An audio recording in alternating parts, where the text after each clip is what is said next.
Hi, I'm Stephanie Bass. And I'm Donald Montgomery. And you're in mixed company.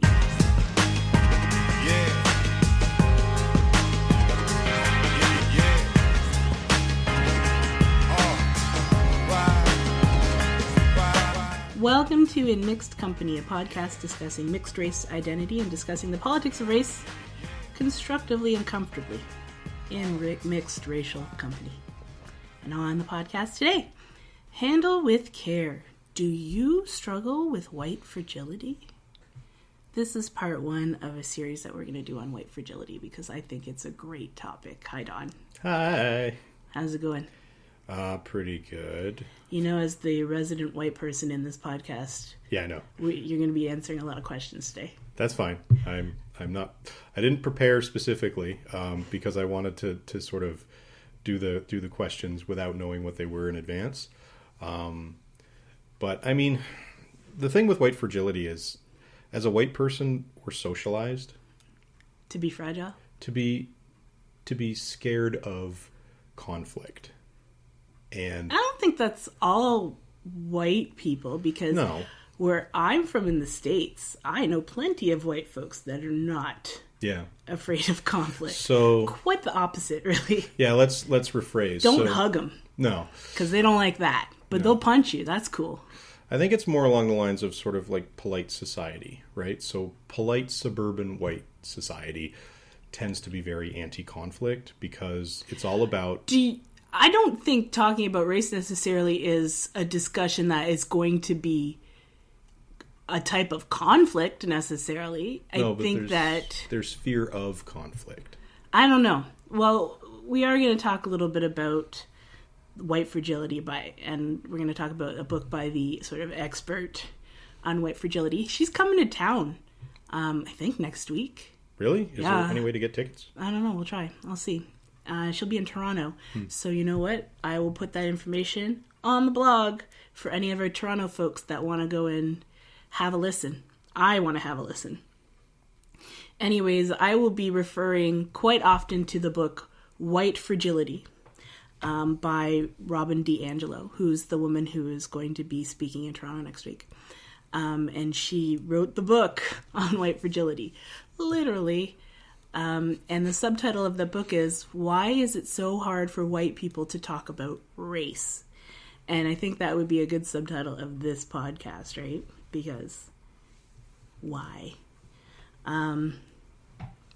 I think it's kind of self-evident for any critically thinking person, you know. Well, she notes that not wanting to be uncomfortable or admit any role in what's occurring in sort of the racist system that we have going on in Canada and the United States. And so not talking about race avoids complicity. Yes. One of those words, complicity. That's right. You got it. Yay me. But also responsibility. Because if you talk about race, then you have to acknowledge that as a white person, you got some role in that. Right? Yeah. So, I mean, maybe it is a little bit about conflict, but I think it's about people want to, like, I'm a good person, right? And being a good person and being a racist seem mutually exclusive to a lot of people. Well, yeah, and I mean... And I know that I sort of set it up so that you're like, isn't it? Yeah. But we're going to talk about that eventually. So, hold on to your butts, I guess. Your butt cheeks? No, just hold on. Just hold on. So, why don't you hit us up with a definition by DiAngelo about white fragility, Don? Right, so... Might as well. Here we go. So white fragility is, according to DiAngelo, the result of white racial socialization, a state in which even a minimum amount of racial stress becomes intolerable, triggering a range of defensive moves. These moves include the outward display of emotions such as anger, fear, guilt, and behaviors such as argumentation, silence, and leaving the stress-inducing situation. These behaviors, in turn, function to reinstate white racial comfort and status quo. I would add whataboutism to that, honestly, because that seems to You be... love talking about whataboutism. Well, what about whataboutism? Yeah, what about it? What about it? It's always about the... Classic misdirection. Yeah, and the exception to the rule. The one person who this whole thing doesn't apply to, and therefore the entire body of research and evidence is worthy of just ignoring it. Yeah. So I think that's a big part of it too. All right. So we were sitting at my sister's house, and we were having a conversation with my sister's husband, who is another white guy, who I love. And even though he wasn't getting what I was laying down, everybody else was more frustrated with him than I was. I was like, I get it. I get why he doesn't believe it. Mm-hmm. But the premise of the argument, you were there. Yeah, I know, I saw it. All white people are racist. Don't turn off the podcast yet. Yeah. Hear me out. This is not to say that they're all bad people. They don't equate to me. Yeah. But what I'm saying is that white people in North America, because I'm talking about the Canadian and American context, okay? Yeah. White people are not racist in South Korea. Yeah. Because there's 150 white people there in the whole country. But they don't have the social and cultural authority to oppress anybody in that context. But in Canada and the United States and North America, white people live in a social environment that kind of protects and insulates them from race-based stress. Race-based stress being any way that racism rears its ugly head, from comments I get about having an afro to comments I have about not tanning so much in the summer so I don't get darker. I heard that when I was younger. They don't have the stress about that, or having an idea and being the spokesperson for their race. Well, what do black people think about that, Stephanie? I don't know. So that is race-based stress. And so white people are insulated from that. This insulated sort of environment of racial protection builds white expectations for racial comfort, right? While at the same time, it lowers the ability for them to tolerate racial stress. And that is what D'Angelo calls white fragility. Now, white people have a role in how racism works, right? When I am a victim of a racist something, right? That's not coming out of the air, right? Yeah. It's not that one person that did the racism to me. Right. It's that there's a system that we all participate in that allows racism to happen. So as much as I become a victim of racism, right? And all black people, if you look at sort of institutional racism, that means that all white people also have a role in a racist system. And if you're not being oppressed, then you must be an oppressor. The oppressor, right? Yeah. And so that's what, when activists talk about how all white people are racist, that's what they're talking about. They're not talking about you, Donald, going out and calling people terrible racial slurs. That's not what they're talking about.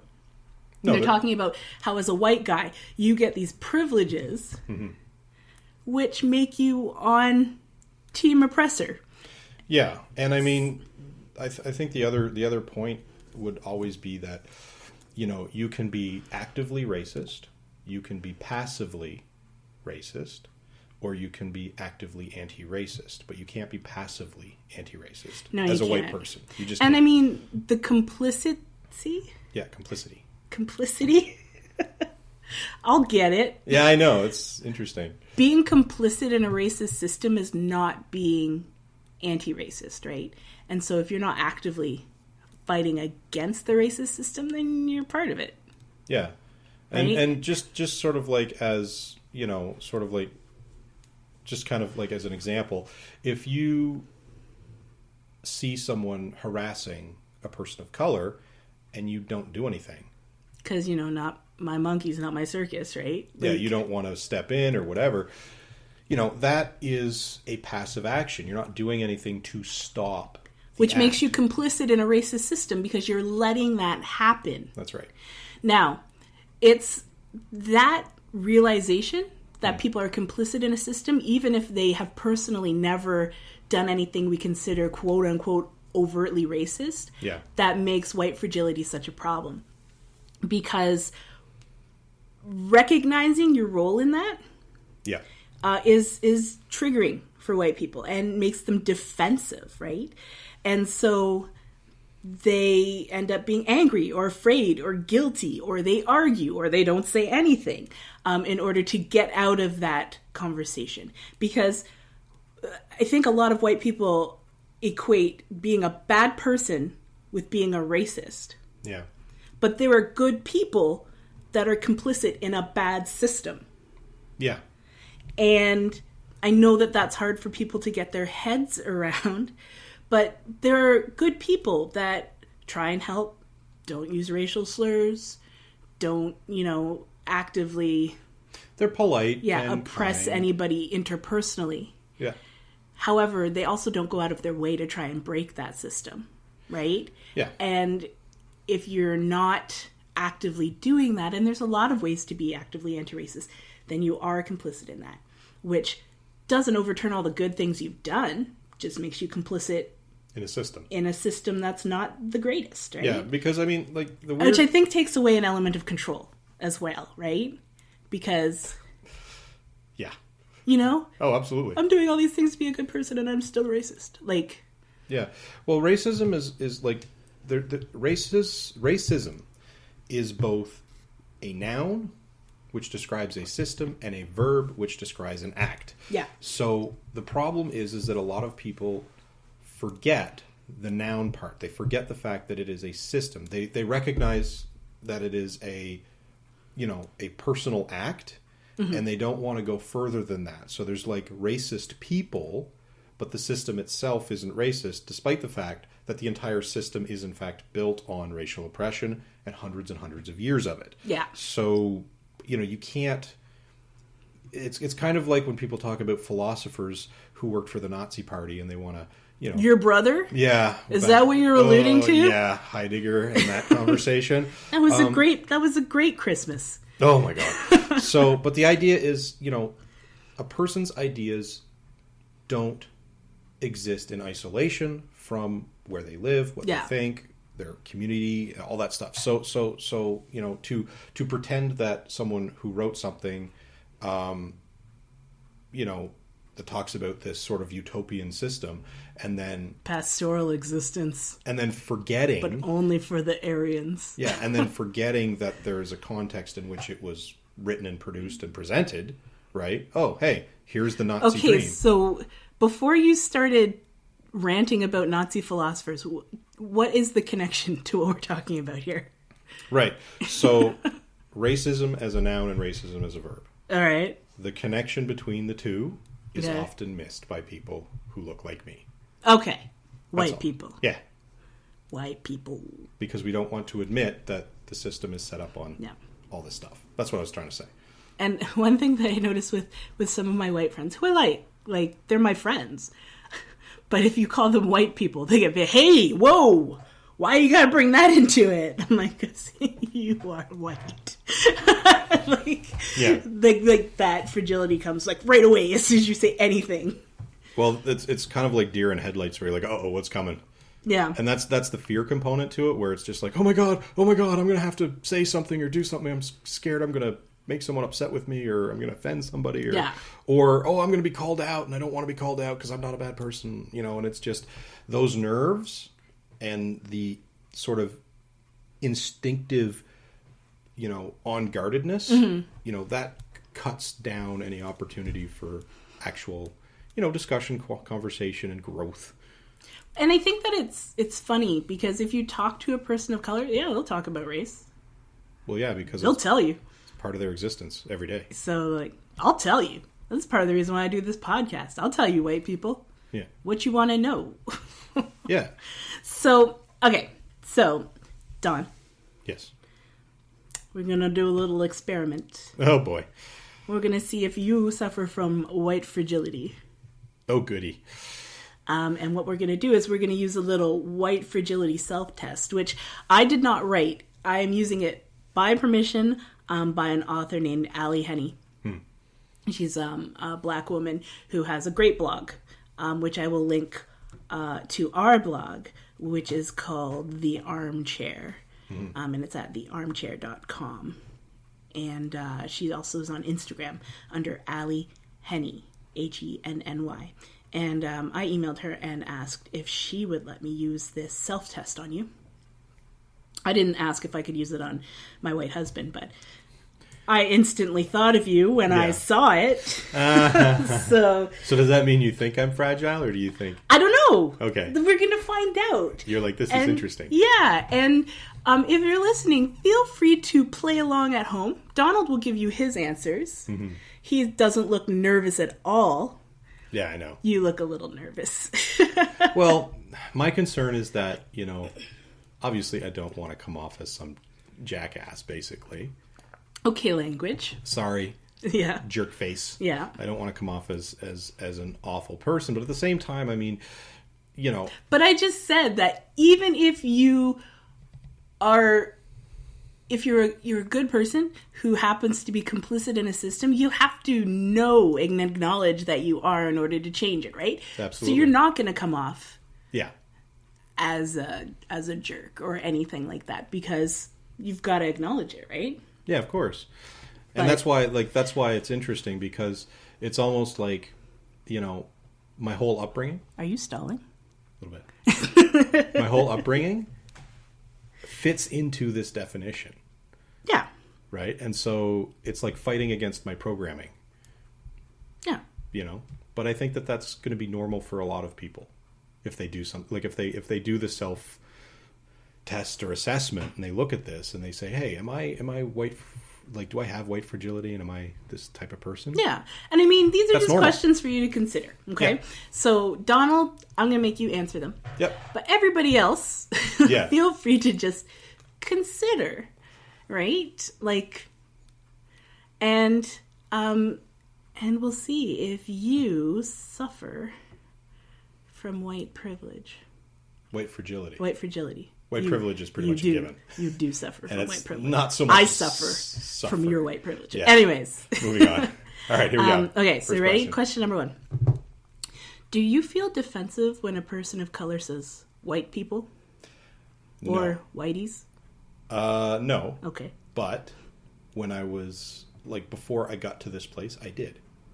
Okay. So back when I was first learning sort of, the interactions between white people and people of color, absolutely I felt uncomfortable because, I never knew what was going to come, right? Did you think it was going to be a fight? No. Okay. I didn't want to be a jerk. And You didn't want to be a bad person? Yeah, exactly. Okay. That's all it was. But nowadays, no, God, no. Okay. Question number 2. Do you feel angry when people tell you that you benefit from white privilege? No. You don't feel angry? No, because I do. And it's unfair. And okay.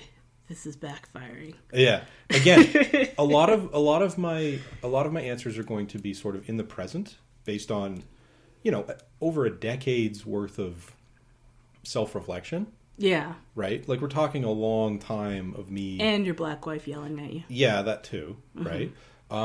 There's going to be a lot of present tense, and then there's also going to be but in the past. Mm-hmm. Of course. Yeah. Did you, deny that white privilege was a thing? Or did you think, it doesn't come up in conversation a lot in the 90s. But no, I didn't deny it was a thing. Did for me, because I have a women's studies degree. But when I was starting, I always questioned how it would have affected me, because, again, I grew up in a sort of, a privileged background, or what should have been a privileged background, and yet, I still was flat broke. Right? Yeah, but that's not racial privilege, right? No, of course not. That's economic. That's different. But unpacking that, It took a while. Like Okay. it wasn't something that sort of just comes naturally. You don't just automatically think, oh, of course I can separate all of these different aspects of things. Yeah.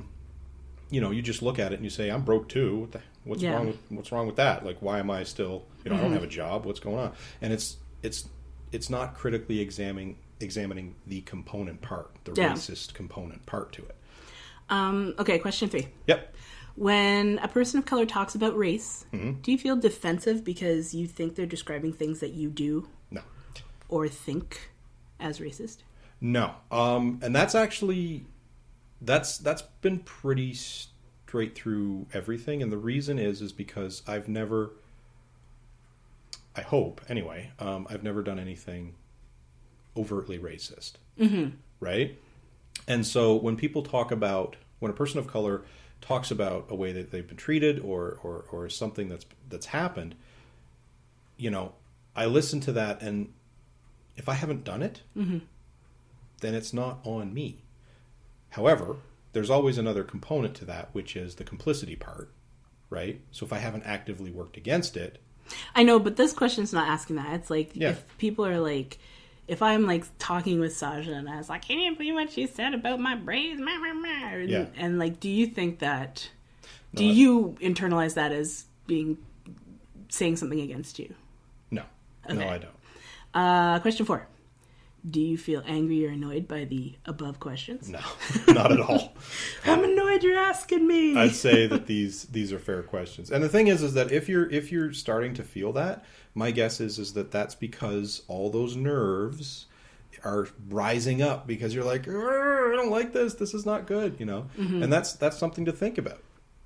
Take your time with this. Don't just rush through. All right. Question 5. Yep. Do you have a history of embracing or growing up in racism that feels you should be ashamed of such? So you need to show now people that you are not racist anymore? That question's strange. It's because it was the way it was written is in first person, right? Yeah. So you were translating it for me. So, do I have a history of embracing or growing up in racism that I feel ashamed of? Well, you're from not a very diverse place. Yeah. And you used to love to tell me about the one black person you knew I know. in your hometown. So I would say that maybe a little bit in the past. Yeah, so I come from Prince Edward Island, and it was when I was growing up very monochromatic. It still is. It was incredibly not diverse. No. Despite the fact that And when I'm there and I see somebody not white, I high five them. Yeah. And the weird thing is like, so on Prince Edward Island, if I have to, like, with what I know about you, this is a yes. You have done this. Probably. Because you would go out of your way to tell me stories about this one black doctor that worked with your father. Yeah. I think the thing is that I was definitely part of a community of people who did not like other. No. They didn't like people who were, members of the LGBTQ QSI community. Mm-hmm. They did not like people of color. And I mean, like, so there's an indigenous community, Mi'kmaq community on Lennox Island. Mm-hmm. And they're on an island. A swampy island that they were given because... They're on another island. They couldn't even else, be on Prince Edward Island. Yeah, everything else was taken away from them. That's and insane. Then they were forced to move to this place. But, for example, my dad used to work there, and I would go with him. And you would tell me about that, too. Exactly. So, again...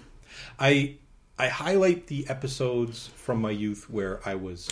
I don't know. I crying. think that this one is a yes. All right, we'll go with that. And then definitely the telling people about the times that I was trying to not be. Yeah. But absolutely, yeah, there's definitely components. I mean, I would have to listen to people say horrible things. Yeah. Even if I didn't agree with them, I wasn't, as a kid, I wasn't going to contradict my elders or anything exactly, like that. Right? So that's part of the so process. Yes. So yes, see? And that's interesting. Number 6. Does saying not all white people or similar phrases make me feel better when someone calls white people out for something? That's a complicated one. Kind of. Okay. But also not really. Well, when people are calling out like racist behavior, no duh. Like, Yeah. of course not everybody. Yeah. But I mean, in some ways, yes, everybody. Yeah. I don't feel the need. Here's the thing. I've never felt the need if someone says, white people, etc. Yeah. I've never feel the need to defend that by saying, not all white people. Yeah. And like taking that antagonistic view. Because not all white people. So in some ways, no, but also in some ways, yes, all white people. Yeah, exactly. So this is one of those. I have never heard you say not all white people. I have heard you say not all men. Yes. Which I feel is the same thing. In a way, it kind of is. So, number 7. Do you expect an apology when you feel like you've been unfairly accused of racism? Not really, no. Are you sure? Because yeah, I had a little facial expression. That's tricky. I think if someone calls me out for something that I didn't do, no matter under what context that is, I'm going to be uncomfortable. Yeah. But you didn't make up a racist system. You just happened to benefit from it. Do I need to apologize to you for saying that? No, I don't expect people to come to me on bended knee and be like, "I'm so sorry." What you said or did, felt racist to me. Mm-hmm. Because, yeah, that's how the system works. So I'm not going to feel like someone needs to beg me for forgiveness when I could very well be the one who's being problematic. I think that's more. Okay, for so me. let's do it this way because you work with the public. Yeah. So when somebody used to work in the court, so let's go with that, and somebody would ask for your help, and then I don't know, you don't give them the answer they want, and then they say that you're racist. Yeah. Do you expect an apology from them? No, because I expect the accusation. Okay. So let's unpack that a little bit. Okay.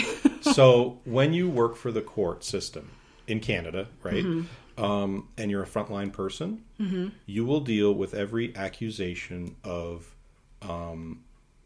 sort of misbehavior, unprofessionalism, sexism, racism, ableism, you name it. Okay. People will call you out for that, even if you have tried your best to be the most polite, professional. Okay, so let me hit you with this then. Not like physically, metaphorically. Do you think they're wrong if they say that you're racist? Yes and no.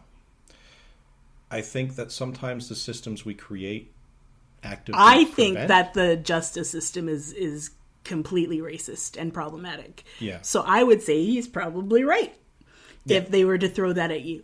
Because you're a representative of that system at the time. Right. So as I see it, I don't think he might necessarily be calling you that, but you're part of the system. Yeah, so... Yeah, and that's why it's like the yes and the no. So I will personally, if someone comes to me and has... But taking on that personally, that would be white fragility. Yeah. I'm not racist. Oh, no, and I'm not going to defend... So that's the no part, right? Yeah.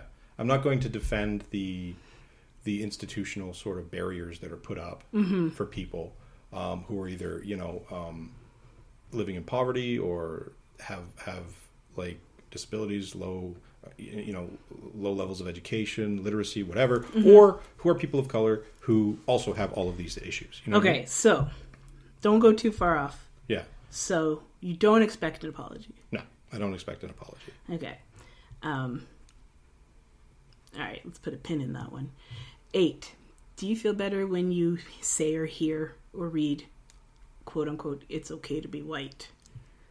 God, no. That's a thing, and I think we should do a show on it. Because in Halifax, there are those guys on Halloween that were taping up "It's okay to be white" signs, and it's not the first time they've done that, right? Yeah. Because I think it was at Dartmouth. This is the new face of white supremacy. Okay, I don't want you to preach at me. Sorry. Okay? Does it make you feel better to hear that? God, no. Okay. Absolutely not. You're like, no, that sounds like a dog whistle. Yeah.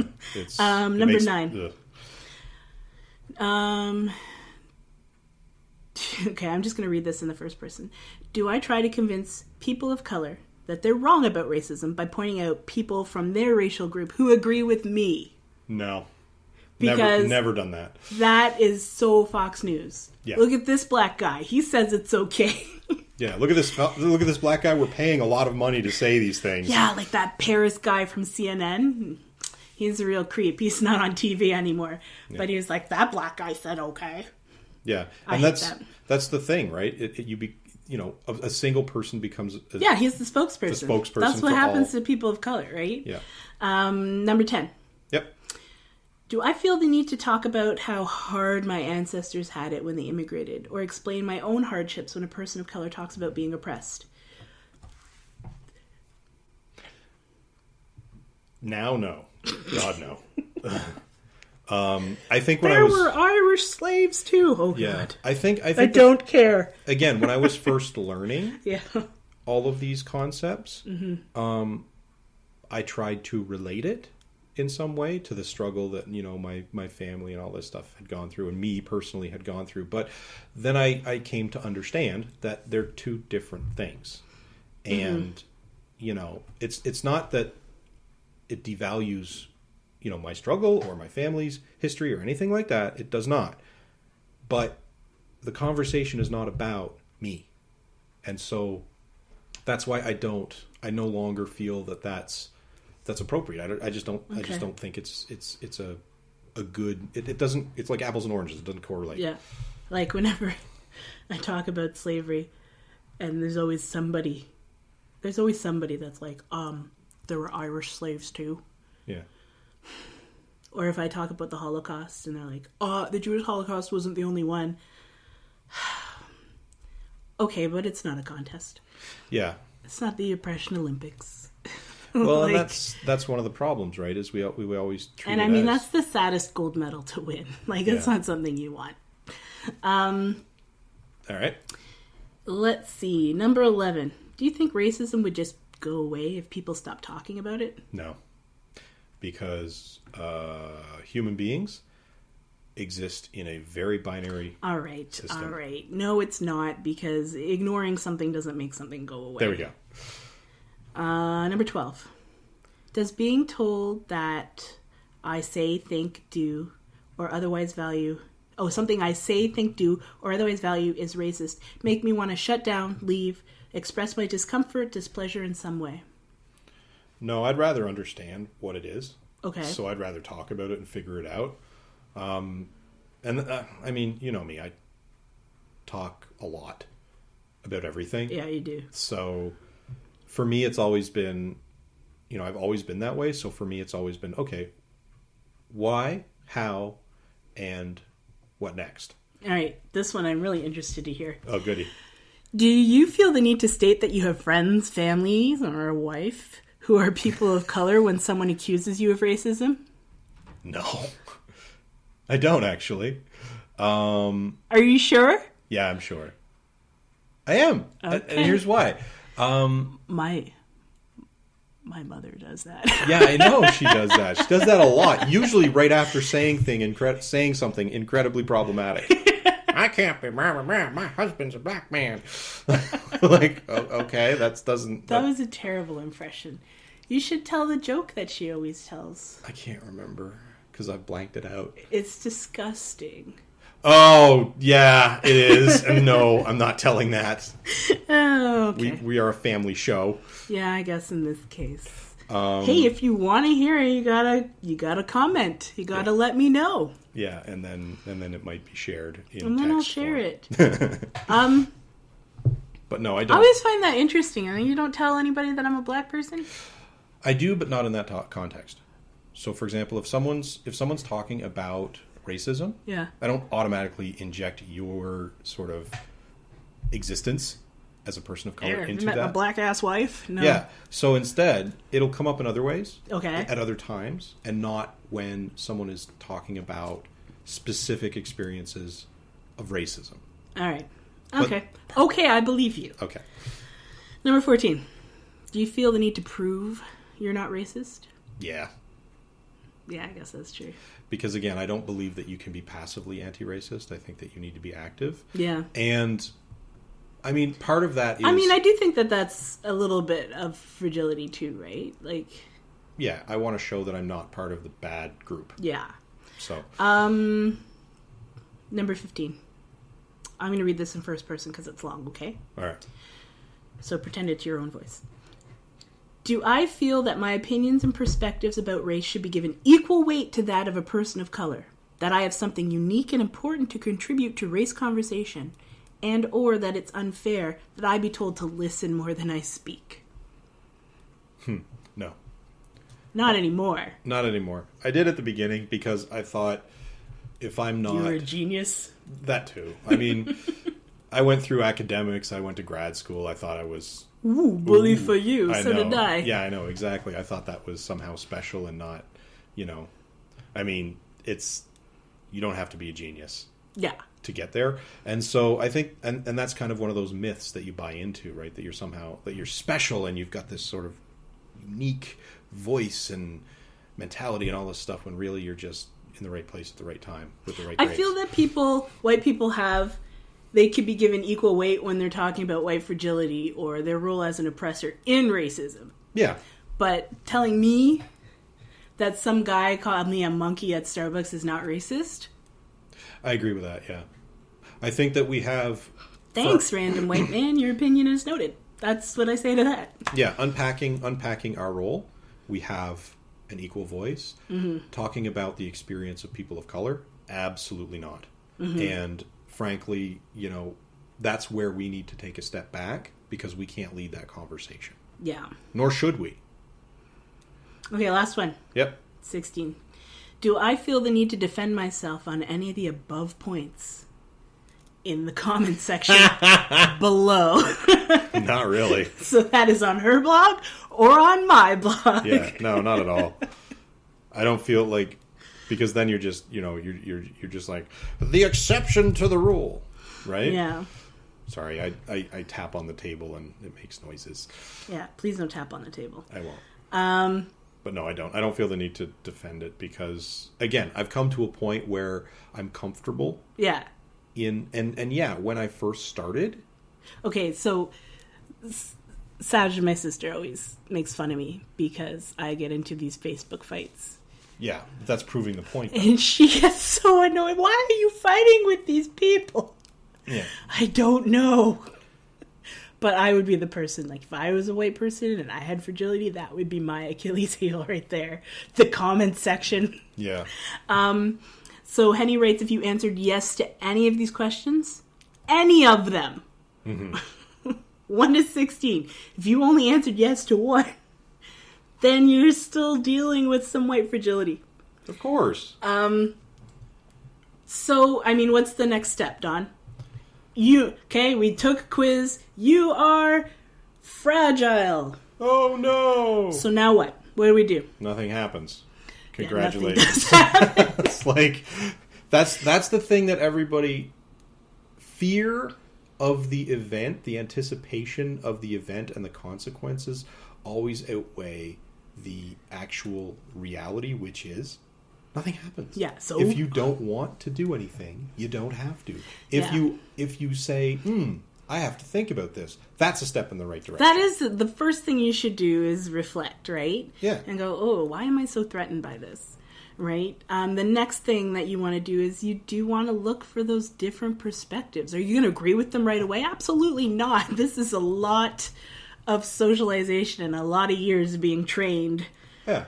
To think this way, right? So do you think that you're going to read one story, oh, I read Uncle Tom's Cabin, I'm good? No, absolutely not, right? Huckleberry Finn. Oh, don't read that one. That has too many N-words even for the 1800s. And so, I mean, you want to listen and look for different perspectives. You're listening to this podcast, so that's a good step.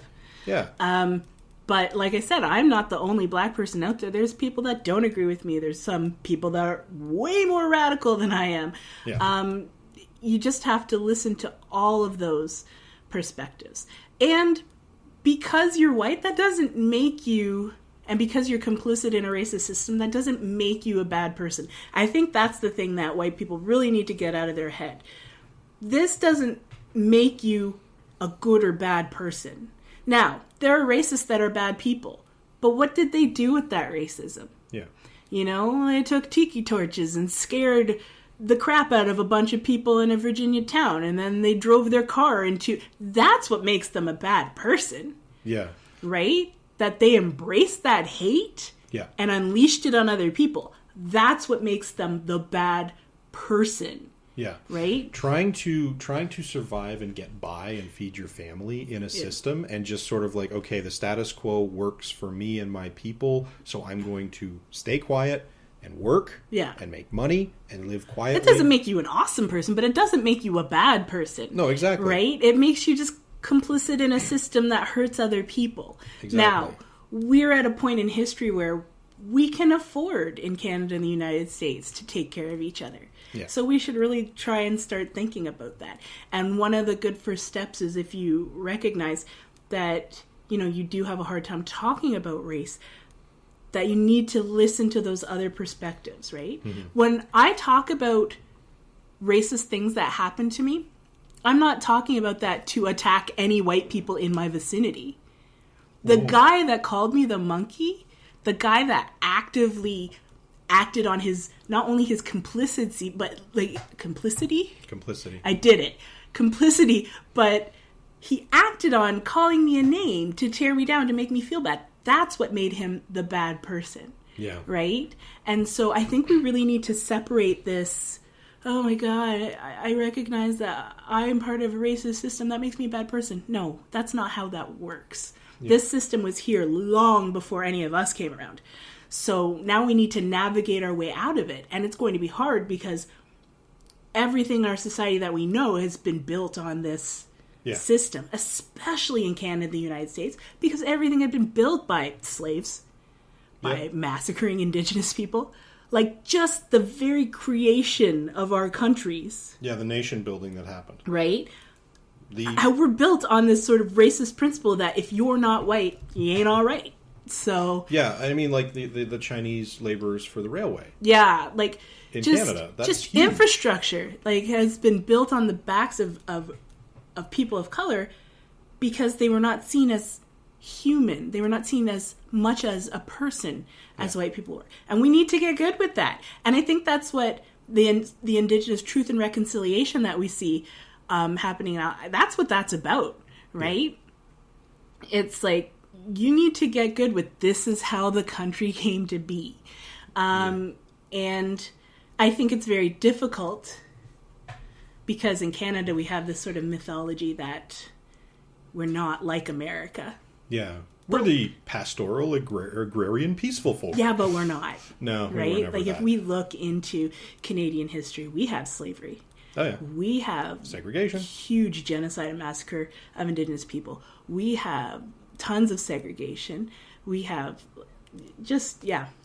Well, Newfoundland, what were the people called? Do you remember? No. The Indigenous population there no longer exists because they were hunted to extinction. That's genocide. Yeah. So, I mean... So, you can't pretend that didn't happen. So, I get feeling guilty. Yeah. When I taught Introduction to Women's Studies at university, I saw that a lot, especially when we started talking about race. I see white guilt. Yeah. And I always used to tell my students, I get that you're going to feel that way. Just don't stop there. Like, it's a process. So, yeah, I'm not going to tell you not to feel that way, but keep going, right? Because once you start actively trying to change things for the better, you'll see that guilt goes away. Yeah. Right? You'll see that fragility starts to subsides. And there's still some triggers that people will have. Like, even you, who is like a social justice, like, warrior. You're like my like, secret spy that goes into the places where the white people are. And you're dressed in your suit like a narc. And you're like, hey, genocide of the Indigenous people was very unjust. We need to do something about that. And they're like, what? Yeah. So, I mean, there's still going to be things, but the more that you work on it, the better you feel. And also the less, I think the thing is that the fear of complicity and sort of the avoidance of responsibility, as you become more aware, you feel less complicit. Yeah. And then that creates space for you to exist without feeling guilty or bad, because you're like, hey, I'm actively trying to change things for the better because this is not okay. Yeah. And the guilt goes away because of, doing something. Mm-hmm. You know, and that's huge. That's hugely important. Yeah. I think, for myself anyway. Yeah, for me too. Huh. Well, I wouldn't be here with you if I wasn't doing all that, so. Oh, no. Let's be honest. We would have been divorced a long time ago. I don't think we would have made it to that point. You would have kicked my ass to the curb. I would. Long before that. Get out. Yeah, get out. Take your suitcase. Take your... I don't know what's a stereotypical white guy thing. Take your ties. Take your ties and acoustic guitar with you. I can't. I'm not very stereotypical. That's okay. A little bit. So, not so painful, right? Oh, God, no. Not Okay, even. kid. Not a little bit. So, thanks for taking the quiz, Don. No problem. So, question. Yeah.